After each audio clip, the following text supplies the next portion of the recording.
Dando continuidade aos direitos de vizinhança, vamos falar hoje sobre a passagem de cabos e tubulações, que merece só 2 artigos do Código Civil, o 1286 e o 1287. Rapidamente aqui com alguns detalhes, diz assim o 1286. Mediante recebimento de indenização que atenda também à desvalorização da área remanescente, o proprietário é obrigado a tolerar a passagem através do seu imóvel de cabos, tubulações e outros condutos subterrâneos de serviços de utilidade pública, em proveito de proprietários vizinhos, quando de outro modo for impossível ou excessivamente onerosa. Parágrafo único. O proprietário prejudicado pode exigir que a instalação seja feita de modo menos gravoso ao prédio onerado, bem como depois seja removida à sua custa para outro local do imóvel. Basicamente, o título já diz quase tudo. É o direito do vizinho de passar cabos e tubulações pela tua propriedade. Eu vou fazer um destaque aqui, essa primeira parte aqui, que já está frisada, que é a desvalorização da área remanescente. Isso aqui a gente remonta até o que já falamos, por exemplo, sobre passagem forçada. E eu coloquei para vocês que a passagem forçada, ainda que seja um direito de vizinhança, ela deve ser indenizada. Por que ela deve ser indenizada? Porque quando tu tolera ou quando tu cede a algum direito que o vizinho tenha, isso acaba desvalorizando a tua área. Então, se tu tiver uma propriedade rural, mas tiver que ceder passagem forçada, isso desvaloriza a tua área, porque o teu vizinho tem um direito sobre o teu terreno. Bueno, na hora da indenização, tu tem que levar em consideração essa desvalorização. Aqui não é diferente. Aqui é a mesma coisa. Olha, se o vizinho tem o direito de passar cabos e tubulações pela tua propriedade, isso pode provocar uma desvalorização, porque pode provocar uma restrição, e isso, em princípio, deve ser remunerado. Deve ser por quê? Porque o prédio do vizinho se valoriza e o teu se desvaloriza. Pois bem, aí tu é obrigado a tolerar cabos e tubulações e condutos subterrâneos. Está muito claro aqui que eles devem ser escondidos, né? E isso traz uma série de consequências jurídicas, né? Então, por quê? Porque quando alguém compra um imóvel, a gente nunca sabe o que está passando por baixo, né? E essa é a questão. Os condutos e os cabos são subterrâneos. Via de regra, prestem atenção, via de regra, esses condutos são de água. Ou são de esgoto, ou são de água limpa, né, de água da chuva, né, é de água, via de regra. Aqui não fala em momento algum que seja água, mas nós já vamos ver nos capítulos seguintes, e vocês vão ver que eu estou avisando vocês, via de regra é de água. Mas aqui pode ser inclusive de fiação elétrica também, pode ser fios elétricos, fiação de telefone, de internet, né? Pode ser qualquer coisa subterrânea, mas o mais comum, eu repito, é o de água, tá? Tanto que aqui diz que é serviços de utilidade pública. Bom, eu já dei os exemplos aí, né? Então a iluminação, né? Energia elétrica, telefonia, né? Cabo, TV de cabo, né? Cabo de imagem, então, ou de internet, nós temos aqui que é a possibilidade. E essa obrigação só surge, que tu é obrigado a tolerar, quando de outro modo for impossível ou excessivamente oneroso. Então, aqui deixa bem claro, a gente não é obrigado a fazer isso sempre, só quando não tiver outra saída. Eu já vou mostrar para vocês algumas imagens onde isso vai ficar bem claro. Mas, via de regra, eu só sou obrigado a tolerar se não tem como fazer de outro jeito. Então, o vizinho tem que se virar de outro jeito. Agora, quando não der para fazer de outro jeito ou for excessivamente caro, aí sim o vizinho tem o direito de pedir, no caso, né? E tu vai ser obrigado a tolerar que esses canos e tubulações passem pela tua propriedade. O proprietário prejudicado, e aqui vamos de novo ao mesmo raciocínio, está relacionado à desvalorização. Os direitos de vizinhança, eu falei para vocês que tem uma grande semelhança com as servidões. E nas servidões nós temos um prédio dominante e um prédio serviente, ou seja, um prédio que leva uma vantagem e um prédio que leva uma desvantagem. Está aqui. O proprietário prejudicado é o do prédio serviente, aquele que vai ter que ceder, né, a passagem, certo? Então, ele pode exigir que a instalação seja feita de modo menos gravoso ao prédio onerado, bem como depois seja removida a sua custa para outro local do imóvel. Então é o seguinte, quem determina, né, ou quem a prioridade é saber o que fica menos pior para o prédio que cede, e não necessariamente o que fica melhor para aquele prédio que vai ser beneficiado com a passagem de cabos e tubulações. Então, de repente, a gente vai ter que mudar a posição, né, dos cabos e das tubulações exatamente para não atrapalhar o prédio que vai ter que ceder a passagem. Tá? Então, o prédio onerado. Né? Ainda que isso possa até trazer, como diz aqui o artigo, a sua custa. Né? Quer dizer, mesmo que o proprietário prejudicado tenha que pagar alguma coisa, mas via de regra, já assim pela experiência que eu tenho, via de regra quem paga tudo é o beneficiado. O prejudicado raramente vai ter que pagar alguma coisa. Para finalizar, o 1287, que diz: se as instalações oferecerem grave risco, será facultado ao proprietário do prédio onerado exigir a realização de obras de segurança. Também é muito comum isso aqui. Às vezes tu tem que reforçar uma estrutura, né? Tu tem que fazer alguma coisa mais forte, que é exatamente para que a obra fique bem feita e isso não traga problemas, né, no futuro, né, para os vizinhos. Aí depois a gente vai ver alguns exemplos. Pois muito bem. Próximo título dentro dos direitos de vizinhança é as águas, que está no artigo 1288 ao 1296. Antes de começarmos a falar sobre águas, é importante destacar, e isso não só para essa nossa matéria agora, mas também para as próximas matérias no futuro, que nós temos uma lei de 97, né, que estabelece a Política Nacional dos Recursos Hídricos. E ela frisa como primeiro artigo, no primeiro inciso, né, baseia-se nos seguintes fundamentos, que a água é um bem de domínio público. Então, desde 97, a questão de armazenamento de água, a questão de escoamento das águas, tem que sempre levar em consideração que a água é um bem público. É quase como se dissesse assim, o Estado deixa tu usar a água que é dele, né? Mas se tu ganhar alguma coisa com a água, ou se tu quiser vender água, tudo isso aí pode te dar problema, porque a água é um bem de domínio público, porque é vital para a saúde humana, aquela coisa toda. Inciso 2. A água é um recurso natural limitado, dotado de valor econômico. Então, ela tem valor econômico e ela é pública, ela é um bem público. Qualquer água, qualquer, da chuva, certo? Água encanada, tudo, a água é pública sempre. Em situações de escassez, é o caso que nós estamos vivendo em Bagé agora, né, por exemplo, em situações de escassez, o uso prioritário dos recursos hídricos é o consumo humano e a dessedentação de animais. Então, assim, para dar um exemplo bem concreto, né?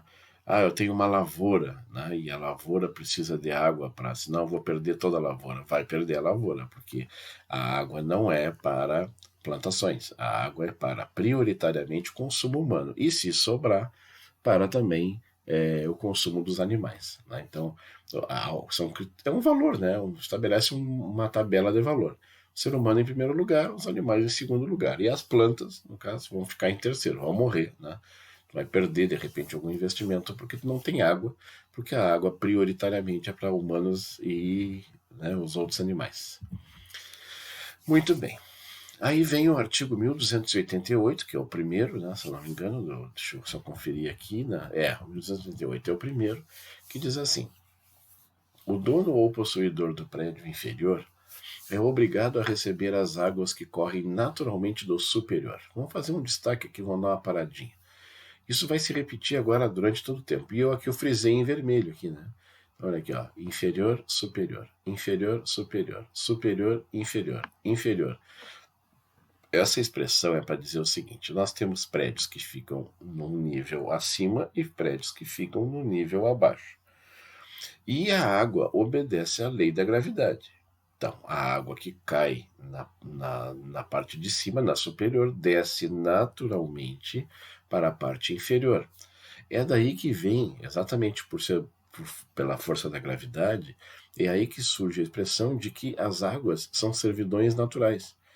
Então, eu sou obrigado a receber, prestem atenção, primeiro artigo, eu sou obrigado a receber as águas que correm naturalmente do superior. Então, a água da chuva, por exemplo, que cai no prédio superior, corre para o meu prédio, que é um prédio inferior. Né? E aí, tu que é do prédio inferior, não pode realizar obras que embaraçem o seu fluxo. Porém, a condição natural e não pode ser agravada por obras que sejam feitas pelo dono. Quer dizer, então é o seguinte: tu não pode impedir que as águas corram para o teu prédio e o proprietário do prédio de cima não pode piorar a situação do prédio de baixo. Então, a regra primeira é essa aí. Tem uma piadinha machista, não vou completar, óbvio, né? Não vou deixar gravado aqui, né? Mas uma piadinha machista que diz mais ou menos isso, né? Que diz baixo e fogo morro acima. Aí tem uma piadinha machista e depois vem assim: ninguém segura. É mais ou menos por aí. A tendência do fogo é subir o morro e a tendência da água é descer o morro. O que diz o artigo, o Código Civil nesse particular? Que a água desce. E se a água desce, tu que está embaixo vai ter que aguentar e o de cima vai jogar água em ti. Ponto. Não tem o que fazer. 1289. Quando as águas artificialmente levadas ao prédio superior, prestem atenção, artificialmente, aliás, eu tinha que ter destacado aqui, levadas ao prédio superior, ou aí colhidas, quer dizer, uma fonte, por exemplo, correrem dele para o inferior, poderá o dono deste, qual? O inferior, reclamar que se desviem, ou se ele indenize o prejuízo que sofrer. Bom, aqui não é natural. Eu falei que as servidões naturais são essas aqui, lei da gravidade. Aqui não, a água foi levada artificialmente. Qual é o melhor exemplo que nós temos de água artificial levada para o prédio superior, né, que depois vai ser descartada? É a água do esgoto. Né? A água do esgoto, sim, essa tu vai direcionar. Né? Ela não havia esgoto, tu fez uma obra, construiu um esgoto, então o esgoto tem que ser correr. E às vezes tu não tem saída. Às vezes a água de esgoto, por exemplo, tu vai ter que jogar no teu vizinho. Né? E aí ele pode reclamar que se desvie ou se indenize. Né? E aí, parágrafo único: da indenização será deduzido o valor do benefício obtido. Então, é uma coisa bem engraçada. Vamos deixar para fazer um comentário mais adiante, mas eu posso adiantar para vocês o seguinte: a água pode ser uma bênção, né? E o código assim o considera de vez em quando, né? A considera de vez em quando, mas a água pode ser uma tragédia, né? A água pode significar um ônus insuportável. Esgoto, por exemplo, é uma coisa horrorosa. Imagina tu receber esgoto de um edifício, receber o esgoto de uma casa, né? E às vezes tu é obrigado, né? A gente vai ver situações aqui em que a pessoa é obrigada. 1290. O proprietário de nascente ou do solo onde caem águas pluviais, água da chuva, satisfeitas as necessidades do seu consumo, não pode impedir ou desviar o curso natural das águas remanescentes pelos prédios inferiores. Aqui, ó, uma proibição de tu estocar água. Água da chuva, tu deve pegar ela para ti para satisfazer as tuas necessidades, mas tu não pode impedir ou desviar de modo que ela não chegue nos prédios inferiores. Então, olha aqui, ó, nós estamos aqui tratando no 1289 a água de esgoto como um ônus, né? E essa aqui, que é a água da chuva, é um bônus. Aí, de repente, o proprietário do prédio superior quer estocar a água da chuva e não deixa ela correr para o prédio inferior, e o prédio inferior fica sem água. Então, tu é obrigado a deixar correr. Por isso que eu digo, bom senso, né? Respeito à questão natural, né? E às necessidades do teu prédio ou do prédio do outro. Eu peguei aqui um exemplozinho de uma rua que fica, essa localidade aqui fica bem pertinho da Urcamp, fica um pouco atrás da Urcamp. Essa aqui é João Teles, tá? Essa aqui é a rua João Teles. Essa aqui que está passando aqui é a Venâncio Aires, tá certo? É aquela rua que liga ali a Santa Tecla até aqui o Perusa, né? A Venâncio Aires. E aquela rua que passa lá é a 24 de Maio. Eu quero chamar a atenção de vocês que essa rua aqui ela tem um formato bem interessante. ela é um arco aqui, né? Ela é alta na ponta, alta na outra ponta, e no meio aqui é baixo aqui, ó. Então é alto lá e baixo aqui. E atrás aqui, ó, foi o ângulo melhor que eu consegui. A rua de cima, que é a Marcílio Dias, é mais alto também. Então o que que acontece? Imagina um quarteirão inteiro, água da chuva caindo, por exemplo, né? Para onde vai essa água? Toda ela se concentra no meio aqui onde estão perto dessas árvores aqui, ó. Vem tudo para cá. E aí, se vocês observarem aqui, ó, aqui ainda tem eu fiz uma foto aqui do Google Earth aqui, né? Aqui tá Marcílio, aqui tá a Venâncio, aqui tá João Teles e aqui tá 24 de maio, tá? Aqui não dá para notar assim que ela é um pouquinho abalroada aqui, né? Mas eu quero chamar a atenção porque eu conheço a história desse terreno aqui. Esse terreno aqui é em formato irregular, aqui, não sei se vocês estão conseguindo acompanhar. Tem uma piscina aqui, né? É um terreno largo no fundo, depois vem estreitando aqui. Se eu não me engano, né, era esse terreno do falecido professor Glênio Ferrugem, irmão do professor Morovan, certo? Aqui, antes de ser construída essa casa, que é lindíssima a casa aqui, que tem um valetão aqui embaixo, uma coisa horrorosa, né? Olha, eu entro de pé nessa valeta aqui, abro os braços e bato palma, né? De tão grande que é a valeta. Aí o que que eles fizeram? Eles concretaram isso aqui para que pudesse ser construído e aproveitado, que é um baita de um terreno numa zona valorizada, né? Mas isso aqui para explicar para vocês que as águas de todos esses prédios provavelmente vêm para cá, se não as águas da chuva, até a água de esgoto, né? Vem tudo para cá, certo? Toda a água se concentra nesse terreno, a caída vem toda para cá, isso aqui é uma calha, né? Depois aqui atravessa a rua e vai para lá, para o outro lado também, né? Vai descendo em direção ao arroio lá embaixo na 20, né? Então aqui, se vocês observarem, quer dizer, essa pessoa aqui é obrigada a receber. Então tu construiu em cima de uma galeria. E tem vários locais aqui em Bagé que são assim também, né? São locais que ficam nessas quadras que são assim. Aqui na Presidente Vargas, né? Perto do Sofilé, aqui naquela quadra do Sofilé, tem um exemplo também. Ali também estão fazendo a mesma coisa. Estão criando um canal ali para irrigação, né? Para tirar a água da chuva e também de esgoto e coisa, para construir em cima, né? Então, às vezes, tu está construindo em cima de um valetão, né? Uma imensa valeta. Então nós temos aqui para vocês entenderem. Então, eu sou obrigado a receber a água do esgoto do vizinho? Não tem saída. O desenho do quarteirão te obriga. Esses aqui são os prédios superiores, aqui são prédios superiores, né? Superiores aqui também.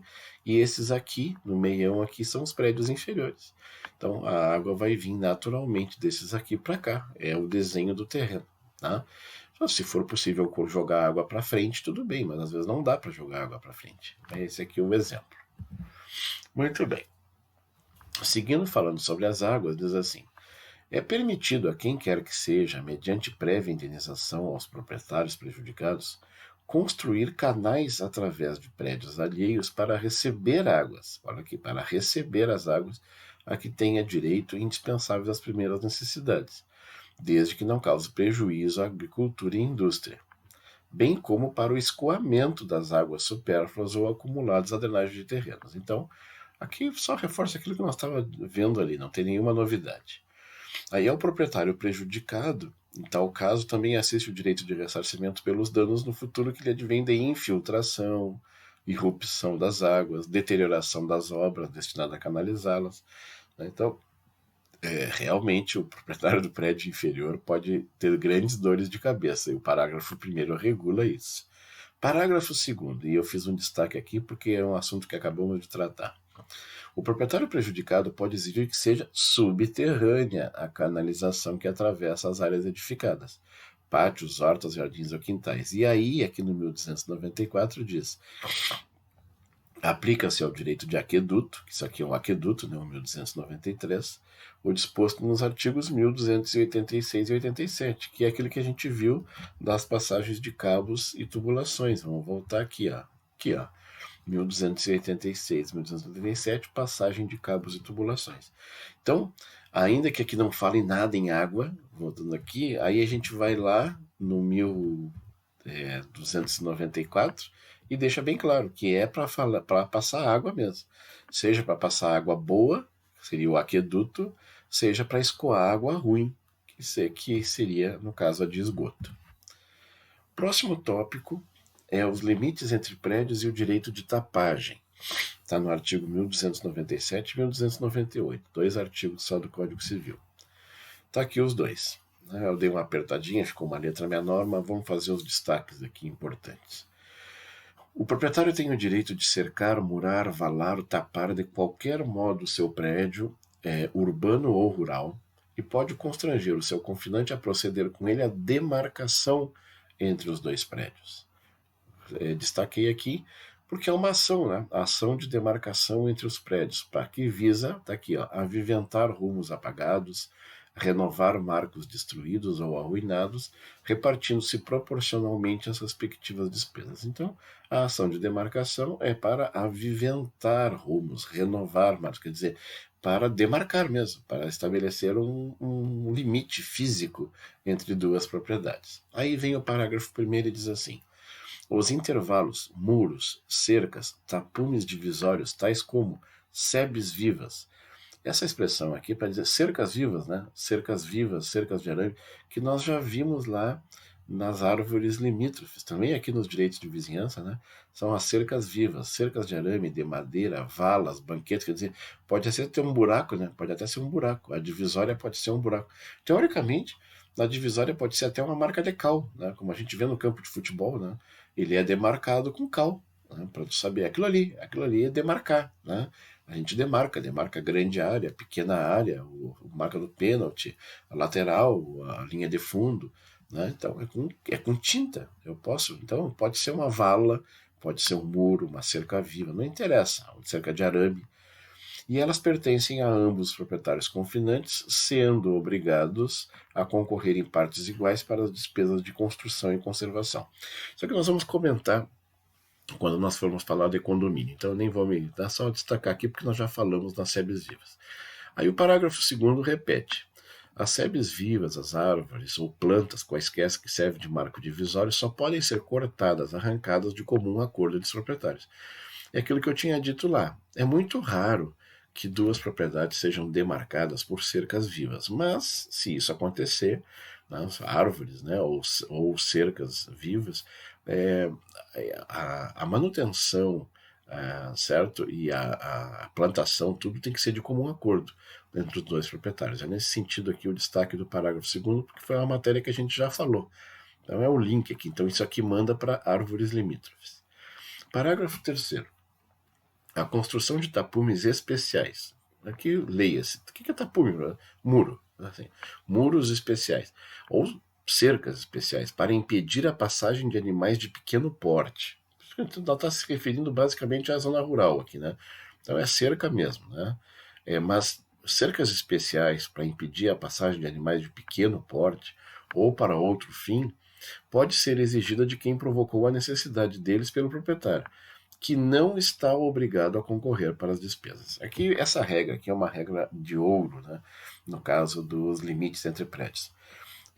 O que eu posso exigir que o vizinho, que está aqui, ó, né, ele tem que compartilhar comigo as despesas de construção e manutenção dos muros e das cercas, tá? Mas o que eu posso exigir dele? Eu não estou obrigado a pagar despesas especiais, então muros especiais. Então vamos dar um exemplo simples. Eu quero fazer um muro normal, tijolinho 6 furos, certo? Com, sei lá, 1,80 m de altura. É um muro normal, corriqueiro, com tudo de liquidação, tudo mais barato, a cal barato, areia barata, tinta barata, tudo barato, tá? Aí tu vai assim, mas o vizinho quer fazer um muro de pedra, uma muralha de 4 metros de altura, quer fazer com, sei lá, com guaritas de proteção, com, sei lá, com cerca elétrica, né? Ele quer botar um monte de coisa, câmeras de filmagem, tudo bem.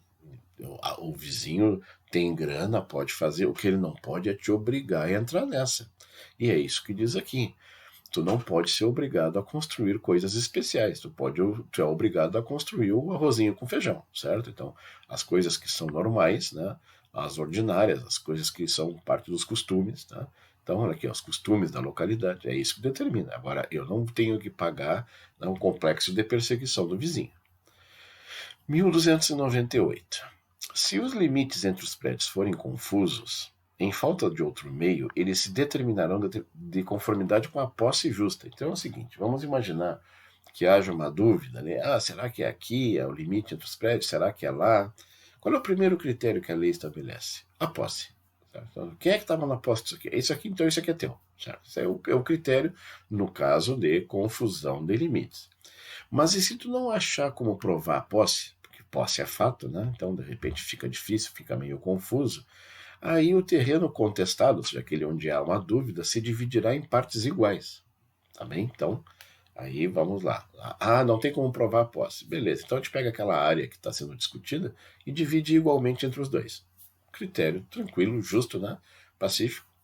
Ou, não sendo possível o quê? A divisão de partes iguais, se adjudicará a um deles mediante indenização ao outro. Então o juiz vai definir que fica para um, né? E esse que ficar com tudo vai ter que pagar o outro que ficou com nada. É basicamente isso aí. São 3 critérios. O primeiro da posse, que normalmente resolve, né? Então, na prática eu já vi vários casos, né? Normalmente a questão da posse resolve, né? Não é difícil de provar. Mas, mas a posse é confusa também. Boa, beleza, pega a área que está em dúvida e divide igualmente entre os dois. Ah, mas não dá para dividir igualmente entre os dois. Então, um fica com tudo e esse que fica com tudo paga o outro que fica com nada. Basicamente, são os critérios que o legislador estabeleceu. Essa parte de demarcação tem previsão também lá no CPC, que vocês vão estudar com o professor Heitor. Tá? Lá na parte de procedimentos especiais está dito ação de divisão e demarcação de terras particulares. E aí, no inciso primeiro artigo do capítulo aqui, né, assim, cabe ao proprietário a ação de demarcação para obrigar o seu confinante a extremar os respectivos prédios, fixando-se novos limites entre eles ou aviventando-se os já apagados. Então, o objetivo da demarcação simples, né, é exatamente esse. Né? Esse é o demarcação simples. Só que, às vezes, a demarcação envolve questão de invasão de terra. Por exemplo, o cara alterou os limites da cerca, certo? Para tentar levar vantagem. Bom, nesse caso aí, se chama de demarcação qualificada e está num outro artigo, né, o 581 do CPC, que eu não botei aqui. Então, não vou botar porque não é matéria minha, né? Mas a demarcação pode ser simples, que é essa aqui, ou pode ser a qualificada, que é aquela que tu tem que pedir, né, que o invasor devolva a terra. E aqui está o primeiro artigo da demarcação, que diz assim, artigo 574 do CPC. Na petição inicial, instruída com os títulos de propriedade, designar-se-á o imóvel pela situação e pela denominação. Descrever-se-ão os limites por construir, aviventar ou renovar e nomear-se-ão todos os confinantes da linha demarcanda. O critério só botei aqui para ilustrar para vocês. Quem vai explicar isso tudo direitinho é o professor Heitor. Do direito de construir. Mas aqui eu vou fazer uma pausinha aqui, né, para o vídeo não ficar muito comprido. Vou dar uma paradinha.